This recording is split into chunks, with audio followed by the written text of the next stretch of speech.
Hi, everybody. Dr. Zach here, and hope that everybody is having a great day. I want to take a little bit of time today and talk about one of the most common responses that I've been getting lately when I ask people how things are going or how they're doing. The response I'm hearing over and over and over again is, "I'm hanging in there." And good. I'm glad you're hanging in there. I sometimes feel like I'm starting to lose my grip and ready to just kind of let go and see what happens. But I'm glad that you're hanging in. I hope that everybody is hanging in there. But I think there's a whole lot more that we can be pursuing and going after. One of the conversations that really stuck out to me a couple of weeks ago was a gentleman that came in, and he's got a young daughter, and he was telling me that he's determined to make this the best summer his daughter has ever experienced. And the purpose of that is that he wants her to understand that when the whole world seems to be upside down and nobody knows what's going on, and we're getting all kinds of negative news coming from every direction, that you can choose what you're going to do with that.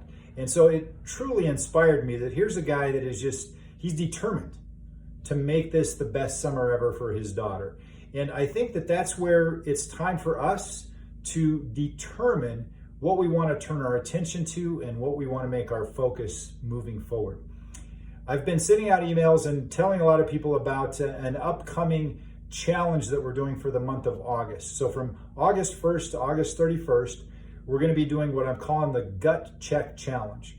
Now, a gut check, if you ever played sports and the coaches were talking about, you're getting tired and you're ready to give up and stop going after what you're shooting for, they'll say, check your gut.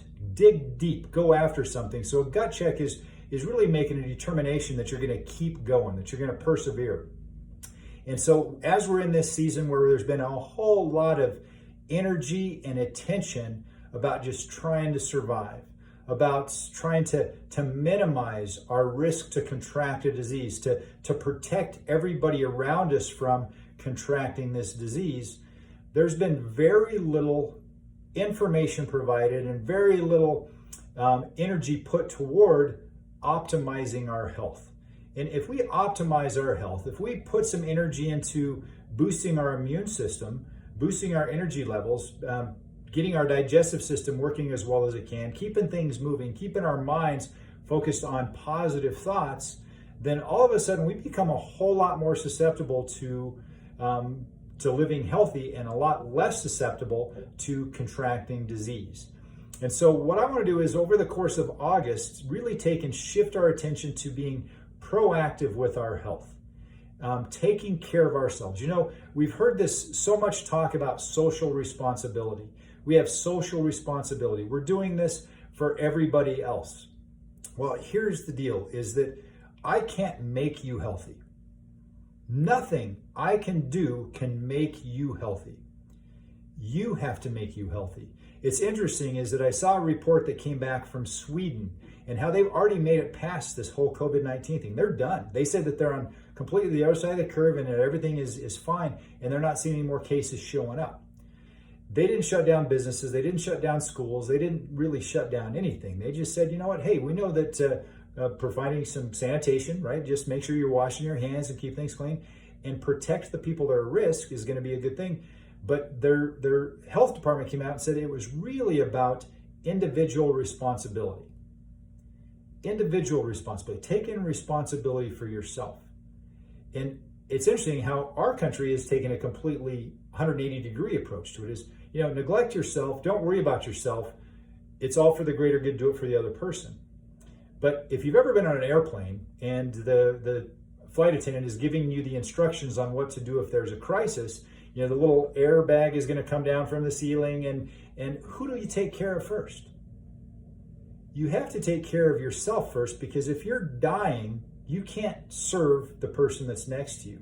So as we take the month of August and even the next few days getting ready for that to really work on optimizing our own health, I want you to understand it's not selfish. It's not selfish to take care of yourself. Because here's the deal, is that if you take care of yourself now, the next coronavirus or the next novel germ or whatever comes along, you're not going to be the person that's at risk that we all have to take responsibility for. you're going to be a person that has a strong, healthy immune system, and you're not going to have to isolate. You're not going to have to do these things we don't have to then take care of you at that point. So if we take care of ourselves, we're actually doing the best thing we can for our society. And it's not a selfish thing. It's something that we owe our community to take care of yourself. So I want you to get excited. Pay attention to your emails. Reply to this post if you're interested in getting more information about the Gut Check Challenge, and we'll get you on the list. We'll get you plugged into the program, and we're going to do it as a community so that we can actually take the best care of ourselves individually. We're going to take that individual responsibility, and we're going to make this next month the best month of our life so far, even though we're going through some uncertain times. We don't know what's going on with us. We can handle it a lot better if we're in a healthy state. So keep things posted. Let me know if you're interested in being part of this program, and we'll give you the details as they come about. Until then, God bless you guys. Make today the best day ever.